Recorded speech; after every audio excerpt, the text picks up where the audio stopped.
Hey, what's going on? It's your boy BT, and I came here to talk some boxing with the thousands of True School Sports subscribers. What's going on, guys? Now, before I get into this video, a couple things I wanted to talk about. First of all, being that I grew up here in South Florida.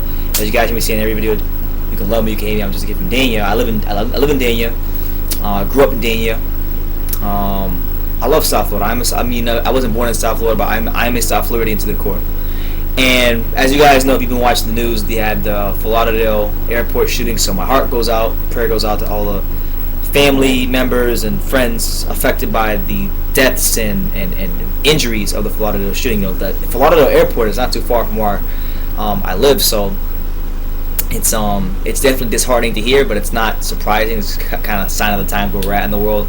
So hopefully, God can just cover those who lost their lives and those who've been affected by it. But anyway, outside of that, boxing talk, you know, Erislandy Lara is fighting here in South Florida next Friday. That'll be the day before James DeGale versus Badu Jack. He's taking on Yuri Foreman. It's a fight where he's fighting someone who's overmatched.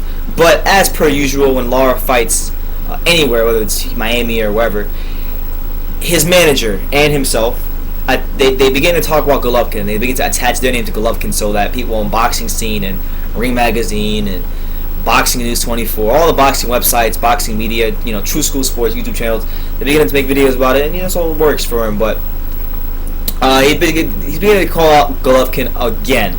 But if you're really informed, as you would know, they really don't want the fight. You know, you can go on. In fact, I have the two interviews right here queued up. One from the Boxing Voice, one from Dante's Boxing Nation. Now, in the Boxing Voice one, Louis DeCubas Jr., Lara's manager, says that Lara is contractually obligated to fight. He isn't contractually obligated to fight Golovkin on. Oh no, he said Golovkin. Lara is contractually obligated to fight on Showtime, and then another interview with Dante, he says he'll fight him anywhere, but then other one they say he'll only fight him on Showtime. So with that being said, you know, there was a lot of inconsistencies from what they were saying and what they, you know, the really only consistent thing that Lara and his manager have been doing is just been calling out Golovkin whenever he fights so they can get more publicity. But we're gonna play both of them, and then I'll give you my take on it from there. So the first one we're gonna play is actually going to be his interview with Dante's Box Nation, where he says that they were willing to make the fight on HBO and cross over to HBO and make the fight. So here's what Louis DeCubas said in regards to a Lara Golovkin fight on HBO. You being a manager, you could clear this up as well, because I hear some fans saying they're trying to defend Golovkin and they say there's no way Golovkin can fight Lara because he's with HBO and Lara's with PBC or Al Heyman. Clear that up. Can that fight? I mean, look, like I always tell people, look, if Mayweather Pacquiao was made, any fight can be made, and Golovkin's not bigger than Mayweather, he's not bigger than Pacquiao, you know. So if that fight was made, any fight can be made. Lara has no problem, you know. You fight on HBO, you fight on BBC, you know, and it really doesn't matter where the fight takes place. The important part is the fight takes place, and it could be on HBO if they want it. I mean, it doesn't matter. I mean, Lara's willing to give it to him, you know, wherever they're willing to accept it. All right, so there you have it. You know, he says right there they're willing to get Golovkin the fight wherever, HBO, PBC, Showtime, wherever. Just make the damn fight. That's kind of the mentality he approached Dante with in that interview. So now, months later, this is what he said in regards to a Golovkin fight. Louis DeCubas Jr. Obviously, I put out the interview, and the question is, why hasn't Team Lara contacted K2? Why can't you guys contact them? If you're calling them out, why can't you submit an offer? Well, we can submit an offer, but he's got a contract with HBO, and if he wants to get an offer from us, he's going to be fighting on Showtime, where Lara, you know, has made his career and done his career. So we're not contractually obligated to nobody. They are. And if that's what they want to do, we'll make the offer and we'll fight him on Showtime.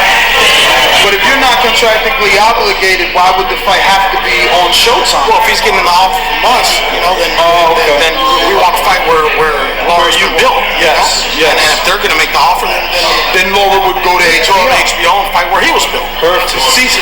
All right, so there you have it. One minute they're saying they'll fight on HBO, PBC, wherever, and then the next minute they're saying that you know, they're not contractually obligated, and they're not going to submit an offer. But if they do fight, it's going to be on Showtime because that's where Lara's been built. That's a bogus excuse. And every time Lara fights, you know, I like Lara. I think he's a good boxer.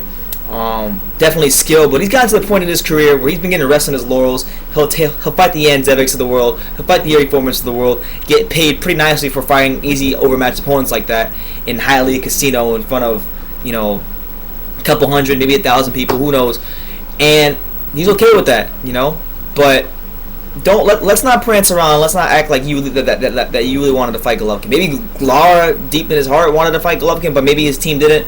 You just don't know these things in boxing, but the appearance I'm getting from Louis Tacubas is that they didn't want to fight Golovkin, because you can't 1 minute say, I'll fight him anywhere, and then the next minute say, well, we're not contractually obligated, which means that if you're not contractually obligated, you can make the call and you can go fight him somewhere else. You can go fight him on HBO, you can go fight him on Showtime, you can fight him on Australia TV, you can fight him on PBS if you wanted to, and you're not going to submit an offer. It makes no sense, and as per usual, you know, I'm not going to read the article. Lara's manager saying that they're ready for Golovkin. They're not ready for Golovkin because they're not even ready for the top 154 pounders. Lara hasn't fought a top 154 pounder. You know, he fought Valentin Martirosyan, who was on the lower level of the top 10. But I'm talking about, they haven't fought no top 5 dudes in quite some time. And that division is a deep division. You got the Charlo brothers, Julian Williams, Demetrius Andrade, who I really think that'd be a good fight to watch. There's options there for Lara, and he's beginning to rest in his laurels. So I'm hoping I can get more to the bottom of this. I'll be at the fight, so if I see Louis Tacubas or Lara, I will interview them. And that's what it is. I just wanted to get my thoughts out there on this, because they're saying they're ready for Golovkin when we already know what's been said from Tacubas. So let me know what you guys think in the comments down below. Take the time to subscribe, and you can love me or you can hate me, but I'm just a kid from Daniel. So until next time, take care, guys.